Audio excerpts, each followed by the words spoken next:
வணக்கம் நண்பர்களே. உள்ளூர் மற்றும் உலக நடப்புகளை, சர்வதேச நிகழ்வுகளை, இந்தியாவினுடைய அரசியல், சதுரங்க விளையாட்டுகளை, வரலாற்றை, இன்னும் பல்வேறு விஷயங்களை நாம் தொடர்ந்து பேச்சுரிமை சேனலில் பேசிக் கொண்டிருக்கிறோம். இது உங்களுடைய சேனல். உங்களுடைய ஒத்துழைப்போடு இந்த சேனலை நடத்திக்கிட்டு இருக்கோம். உங்களுடைய ஆதரவு தேவை. மறக்காமல் பேச்சுரிமை சேனலை சப்ஸ்கிரைப் பண்ணிட்டு பெல் பட்டனை அழுத்துங்கள். கமெண்ட் பாக்ஸில் நிறைய விஷயங்களை நீங்கள் பகிர்ந்து கொள்ள வேண்டும் என்று நான் விரும்புகிறேன். இன்று நாம் பேச இருப்பது என்ன டாபிக் தெரியுமா? அதாவது ஆப்பிரிக்கா முழுவதுமே இப்போது அமெரிக்க நேட்டோ நாடுகளுக்கு எதிராக மக்கள் திரும்பி இருக்கிறார்கள். அரசுகள் இல்லை, வேற வழி இல்லாமல் அரசுகள் ஆப்பிரிக்க மக்களுடைய எழுச்சிக்கு, புரட்சிக்கு செவி சாய்க்க வேண்டிய கட்டாயத்தில் இருக்கிறார்கள். இவங்க ஆப்பிரிக்காவில் நுழைஞ்சு கொஞ்ச நஞ்சு ஆட்டம் போடல. அமெரிக்காவும் நேட்டோ நாடுகளும் ஆப்பிரிக்காவில் மலர்ந்த பல்வேறு சோசலிச அரசுகளை கவிழ்த்தார்கள்.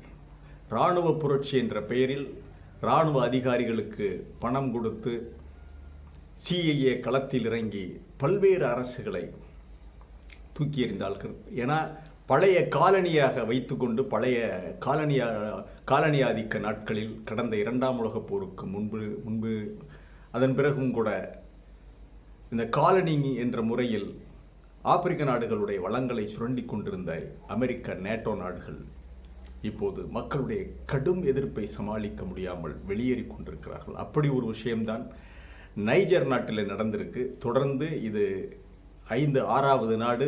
அமெரிக்க துருப்புகள் வெளியேற வேண்டும் என்று மக்கள் வீதிகளிலே திரண்டு கோஷம் எழுப்பி வேற வழியில்லாமல் அந்த நாட்டு அரசுகள் வெளியே போங்க என்று சொல்லிவிட்டு, அதே சமயம் ரஷ்ய கொடிகளை உற்சாகமாக காட்டி ரஷ்ய துருப்புகளை உள்ள வர சொல்றாங்க, ஆதரவளிக்கிறாங்க. நைஜர் நாட்டினுடைய தலைநகரில் ஏர்போர்ட் 001ல் அமெரிக்க துருப்புகள் வெளியேறதுக்கு காத்துக்கிட்டு இருக்க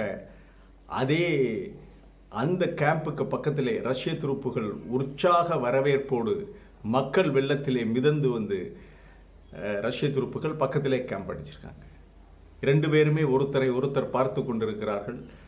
அமெரிக்க துருப்புகள் வெளியேறுவதற்கான உத்தரவை எதிர்பார்த்து காத்து கொண்டிருக்கிறார்கள். அவர்களுக்கான அந்த கார்கோ ஃபிளைட்லாம் வரணும். Two rivals meeting in a foreign land. What do you think will happen? Well, there's bound to be some friction. In extreme situations, things may get out of hand too. An airbase in the West African nation of Niger is witnessing something similar, with tensions simmering. Russian troops have entered Airbase 101, which is next to Diori Hamani International Airport in Niger's capital city, Niamey. But the military airbase is also housing American troops. This comes after a decision by Niger's junta to expel US forces. The entry of Vladimir Putin's soldiers has put American and Russian troops in close proximity at a time when the two countries are at. ஏன் இந்த எதிர்ப்பு என்ன தெரியுமா? லிபிய அதிபர் கடாபியினுடைய படுகொலை, லிபிய அதிபர் கடாபியை படுகொலை செய்வதற்காக அமெரிக்கா ஒரு மனிதரை கொல்றதுக்காக, லிபிய அதிபர் கடாபியை கொல்றதுக்காக நேட்டோ நாடுகள் 30க்கும் மேற்பட்ட நாடுகள் தாக்குதல் நடத்தினாங்க.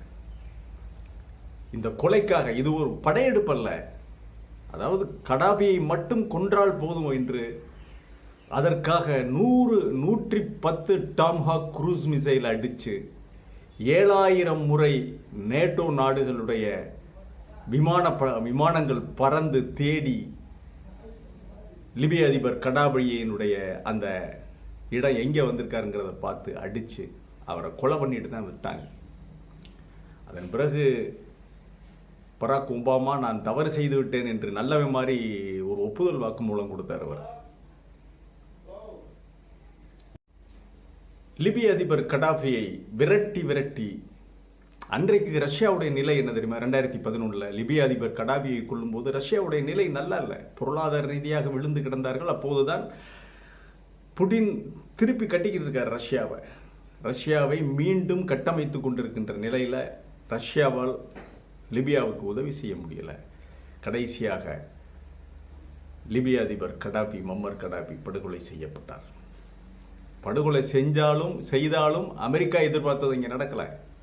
அமெரிக்காவும் நேட்டோ நாடுகளும் லிபியாவை வேட்டையாடலாம், சூறையாடலாம் என்று நினைத்து அவர்கள் ஒன்று நினைத்து செய்ய நடந்தது வேறு வழி இல்லாமல் அவர்களும் வெளியேற வேண்டிய சூழ்நிலையில் ஆகிவிட்டது. ஆனால் ஏன் கடாபியை கொலை செய்தார்கள்? இவங்க சொன்ன காரணம் எல்லாம் இன்றைக்கு பொய் என்று மக்கள் உணர தலைப்பட்டு விட்டார்கள். ஆப்பிரிக்க மக்கள் இவர்கள் சொன்ன காரணம் எல்லாம் பொய்.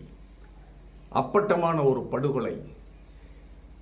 கடாபி இருந்தால் ஆப்பிரிக்கா நாடுகளுடைய பொருளாதாரம் மிகப்பெரிய அளவிலே மக்கள் ஏழ்மையிலிருந்தும் வறுமையிலிருந்தும் விடுபட்டு விடுவார்கள் என்று இப்போதுதான் ஆப்பிரிக்க நாடுகள் உணர தலைப்பட்டிருக்கிறார்கள்.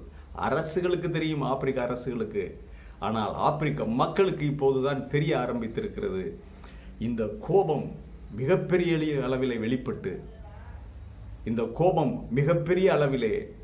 வெளிப்பட்டு இன்றைக்கு நேட்டோ நாடுகள் இங்கே வெளியே போங்க, அமெரிக்கா நீங்க இருக்கக்கூடாது, ஒரு மணி நேரம் கூட நீங்க இங்க இருக்கக்கூடாது, கிளம்புங்கடா வெளியே அப்படின்னு சொல்லி மக்கள் வீதிக்கு வந்து போராட்டம் நடத்தி அமெரிக்காவுக்கு சார்பான அந்த புரட்சி குழுக்கள் இருக்காங்கல்ல, அமெரிக்காவுக்கிட்ட பணம் வாங்கிக்கிட்டு டாலர்ஸ் வாங்கிக்கிட்டு அரசுகளை கவிழ்த்தாங்கல்ல, அவங்களை எல்லாம் ரஷ்ய துருப்புகளை வரவழைத்து ஒவ்வொரு நாட்டிலையும் ஒடுக்கி அழிச்சு அப்படியே ஒவ்வொரு நாடாக அமெரிக்கா இப்ப வெளியேற்றப்பட்ட அமெரிக்காவும் பிரான்சும் இப்போது கடைசியாக நைஜர் நாட்டில் அவங்க வெளியேறுவதற்காக மக்கள் காரி துப்புகிறார்கள் அமெரிக்க சோல்ஜர்களுடைய முகத்தில். அவர்களை பார்த்தாலே பிடிக்கவில்லை. அமெரிக்க கொடிகளை அவர்கள் கண் முன்னாலே போட்டு எரிக்கிறார்கள். அதே சமயம் இப்போ பாருங்க, ஒரு கேம்ப் வந்து ஏர்போர்ட் 101 அங்கே வந்து இறங்குறாங்க ரஷ்ய சோல்ஜர்ஸ். சும்மா விமர்சையா ரொம்ப பந்தா அவங்க வந்து இறங்கி வெளியே வரையிலே மக்கள் வெள்ளம் போல திரண்டு வந்து அவங்கள வரவேற்று ரஷ்ய கொடிகளை காட்டி வரவேற்று கூட்டிகிட்டு போறாங்க. அதே சமயம் அமெரிக்க இராணுவ முகாம்களுக்கு எதிரே போய் அமெரிக்க கொடிகளை போட்டு கீழே எரிக்கிறாங்க. அமெரிக்க இராணுவம் வேடிக்கை பார்த்து கொண்டிருக்கிறது. வேற வழி இல்லை, நீ போகணும், கிளம்பணும். டிபோர்ட்டுக்காக அவங்க வெயிட் பண்றாங்க அமெரிக்க சோல்ஜர்கள். நாம் அமெரிக்க மக்கள் மேல் நமக்கு எந்த கோபமும் இல்லை.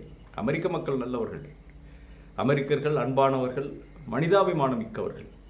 ஆனால் இந்த அமெரிக்க அரசு நேட்டோ என்ற பெயரில் இவர்கள் செய்கின்ற அந்த அக்கிரமம், கடாபி உயிரோடு இருந்திருந்தால் என்ன நடந்திருக்கும் என்று இப்போதுதான் உணர தலைப்பட்டிருக்கிறார்கள். கடாபி செய்த ஒரு மிகப்பெரிய விஷயம், ஆப்பிரிக்க நாடுகளுக்கான ஒரு தனி டாலர் ஒன்றத்தை கொண்டுட்டு வரணும். அவர் என்றைக்கு வாய் திறந்து சொன்னாரோ, ஆப்பிரிக்கன் யூனியனுடைய சேர்மனாக அவர் 2009 2010 வரை, ஜனவரி வரை அவர் இருந்தார். அந்த காலகட்டத்தில் தான் மிகப்பெரிய புரட்சிகளை எல்லாம் அவர் அந்த ஆப்பிரிக்க யூனியனில் செஞ்சார்.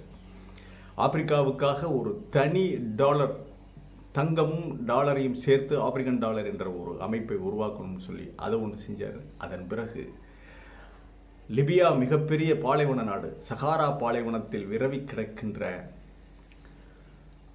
அதாவது பாலைவனத்துக்கு கீழே 1,50,000 சதுர கிலோமீட்டர்களில் கீழே காலடியில் இருக்கும் மிகப்பெரிய நீர்வள ஆதாரம். அதை எடுத்து லிபியா முழுவதற்கும் தண்ணீர் கொண்டு செல்வதற்காக மக்களுடைய தண்ணீர் குறைபாட்டை, தண்ணீர் தேவையை நிறைவு செய்வதற்காக ஒரு மிகப்பெரிய பிளான் பண்ணியிருந்தார் லிபியா அதிபர் கடாபி.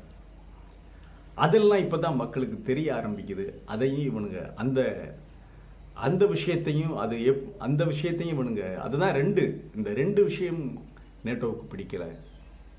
இது ஏன் அப்படின்னு சொல்லி விரிவாக கடாபி எப்படி கொல்லப்பட்டார், அவருக்கு என்ன நேர்ந்தது, ஏன் கொன்றார்கள், எப்படியெல்லாம் இவங்க உள்ள நுழைஞ்சு நாடகமாடி இது பண்ணாங்க அப்படிங்கிறதெல்லாம் இன்னொரு தனி எபிசோட்ல நான் அடுத்த எபிசோட்ல உங்களுக்கு தர்றேன். இப்போது இது வந்து என்ன ஆகுதுன்னா, உங்களுக்கு ஆப்பிரிக்க நாடுகளில் இருக்கின்ற துருப்புக்கள் பெரும்பாலும் ஆப்பிரிக்க நாடுகளில் பெரும்பாலானவர்கள் இஸ்லாமியர்கள். இப்போ அவங்களுக்கு ரஷ்யா ஒரு பாதுகாவலனாக அங்கே போயிட்டாங்க, ரஷ்ய துருப்புகள் போயிட்டாங்க.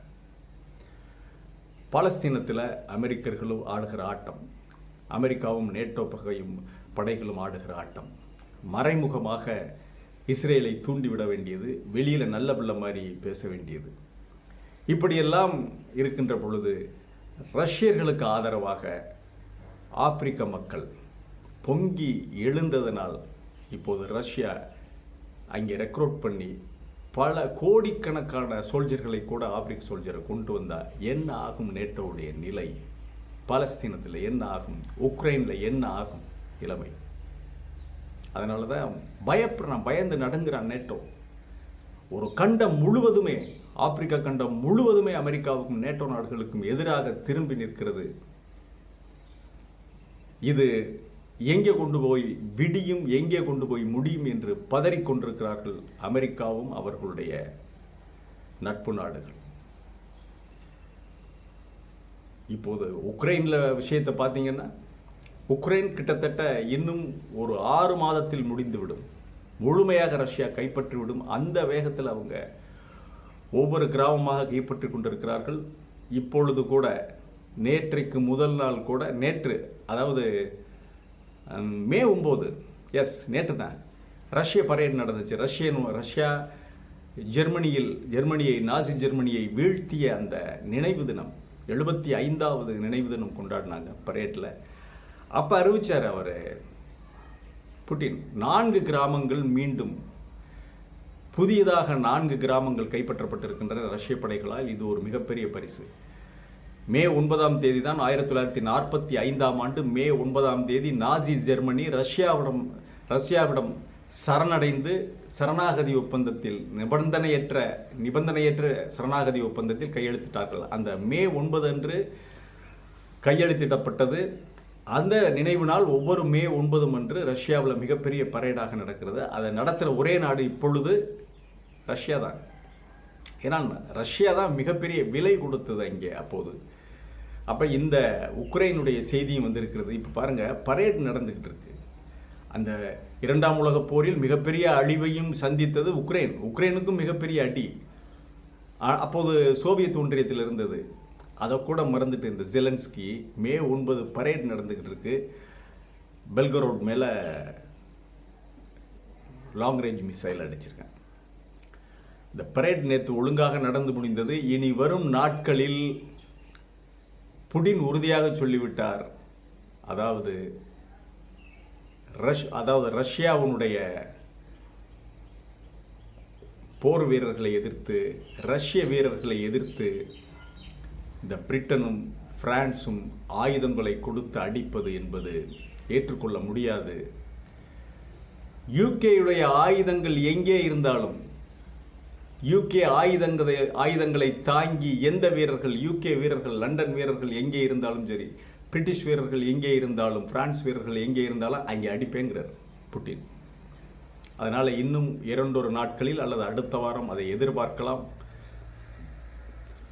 லிபிய அதிபர் கடாபியினுடைய உயிர் தியாகம், இன்றைக்கு லிபியா அதிபர் கடாபியை கொன்றதற்கான மிகப்பெரிய விலையை அமெரிக்காவும் நேட்டோவும் கொடுத்து கொண்டிருக்கின்றன. நேட்டோவினுடைய அழிவு காலம் தொடங்கிவிட்டது. அமெரிக்க நேட்டோ அழிவு காலம் தொடங்கி வைத்தவர் கடாபி விதையாக விழுந்திருக்கிறார். இன்று ஆப்பிரிக்க நாடுகள் முழுவதுமே கடாபியினுடைய எண்ணப்படி, கடாபியினுடைய ஆசையை நிறைவேற்றுவதற்காக பொங்கி எழுந்திருக்கிறார்கள் மக்கள். இன்றைக்கு ஆப்பிரிக்க மக்கள் முழுவதுமே கடாபியினுடைய அந்த சித்தாந்தத்தில் வந்துட்டாங்க.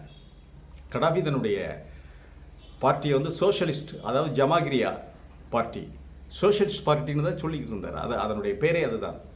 ஆகவே மம்மர் கடாபியினுடைய உயிர் தியாகம் சாதாரணமாக முடியவில்லை.